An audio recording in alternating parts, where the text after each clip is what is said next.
दुमका दौर पर मुख्यमंत्री हेमंत सोरेन ने कोल इंडिया पर 30 से 40 हजार करोड़ रुपए का बकाया होने की बात कही थी। झारखंड के साथ धोखा होने की बात कहते हुए मुख्यमंत्री ने कहा, जब दबाव बनाया तो केंद्र कोल मंत्री ने पहले किस्त के तौर पर 250 करोड़ दिए। वहीं बीजेपी ने पलटवार करते हुए हेमंत सोरेन को भाषा पर संयम बरतने की सलाह दी। मुख्यमंत्री हेमंत सोरेन ने दुमका दौर के दूसरे दिन मंगलवार को कहा था कि झारखंड का कोल इंडिया 30 से 40 हजार करोड़ बकाया है। आजादी के बाद अब तक कोल इंडिया ने यह बकाया नहीं दिया। वहीं पश्चिम बंगाल, ओडिशा और महाराष्ट्र जैसे राज्यों का भुगतान कर दिया गया है। मुख्यमंत्री ने झारखंड के साथ धोखा होने का आरोप लगाते हुए कहा कि जब हमारी सरकार ने केंद्र पर दबाव बनाया तो पहले किस्त के तौर पर केंद्र कोल मंत्री ने 250 करोड़ रुपए का चेक दिया। मुख्यमंत्री ने कहा कि झारखंड केंद्र सरकार के समक्ष कड़ाई के साथ अपनी मांग रखता है। जरूरत पड़े तो इस मामले को कोर्ट का दरवाजा भी खटखटाया जाएगा। वहीं बीजेपी ने मुख्यमंत्री हेमंत सोरेन के बयान पर पलटवार करते हुए कहा कि शिबू सोरेन जब कोल मंत्री थे तब ये बात क्यों नहीं याद आई। केंद्र में मोदी सरकार की वजह से हेमंत सोरेन की भाषा बदलते हुए वहीं यूपी के शासनकाल में इन्होंने कभी भी बकाया की मांग नहीं की। बीजेपी प्रवक्ता प्रदीप सिंह ने हेमंत सोरेन के तेवर पर आपत्ति जनाते हुए कहा कि मुख्यमंत्री अपनी भाषा पे संयम रखने की जरूरत है। देखिए, मुख्यमंत्री ने स्वयं कहा कि कोल इंडिया के पास आज़ादी के बाद से अब तक 30 से 40 हजार करोड़ रुपए राज्य का बकाया है। तो जब शिबू सोरेन केंद्र में कोयला मंत्री थे तब उन्होंने कोई पहल नहीं की। केंद्र में कई बार राज्य सरकार के सहयोग से जब जेएमएम उसमें हिस्सेदार होती थी, कांग्रेस की सरकार चल रही थी केंद्र में, तब उन्होंने इस मुद्दे को उठाया नहीं। अब जबकि भारतीय जनता पार्टी की अगुवाई में चल रही एनडीए सरकार के कोयला मंत्री ने स्वयं आकर राज्य में 250 करोड़ का चेक राज्य सरकार को सौंपा, तो मुख्यमंत्री का आप देखिए भाषा उनकी किस तरह की है कि हमने दबाव बनाया तब जाकर कोयला मंत्री रांची आए और उन्होंने चेक सौंपा।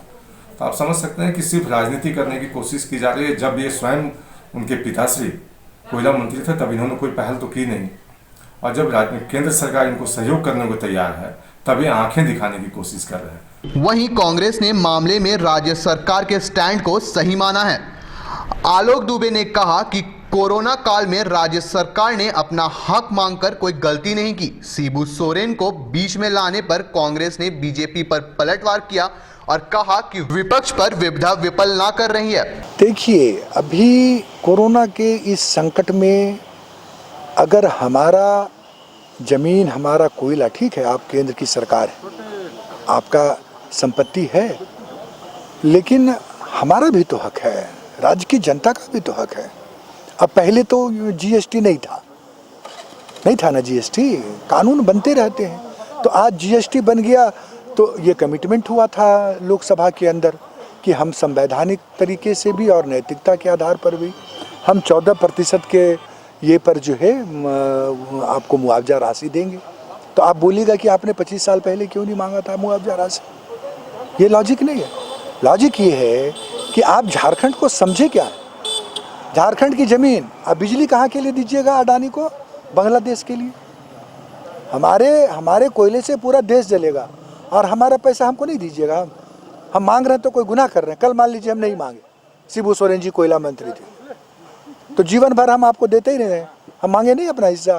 कोयला पर अधिक सेस की मांग कर मुख्यमंत्री हेमंत सोरेन ने कड़ा रुख अपनाया है। मुख्यमंत्री ने चेतावनी भी दी है कि झारखंड के हित के साथ अनदेखी होगी तो कोर्ट का दरवाजा भी खटखटाया जाएगा। वहीं बीजेपी ने तत्काल पलटवार किया और मुख्यमंत्री को संयम बरतने की सलाह दी। दरअसल राज्य सरकार की कोशिश है कि दबाव बनाए रखकर कोयला उत्खनन मामले में केंद्र से ज्यादा पैसे लिए जाए। आर्थिक परेशानी से जूझ रही राज्य सरकार को अब केंद्र से ही आशा है। सबरंग समाचार के लिए रुचि शर्मा की रिपोर्ट।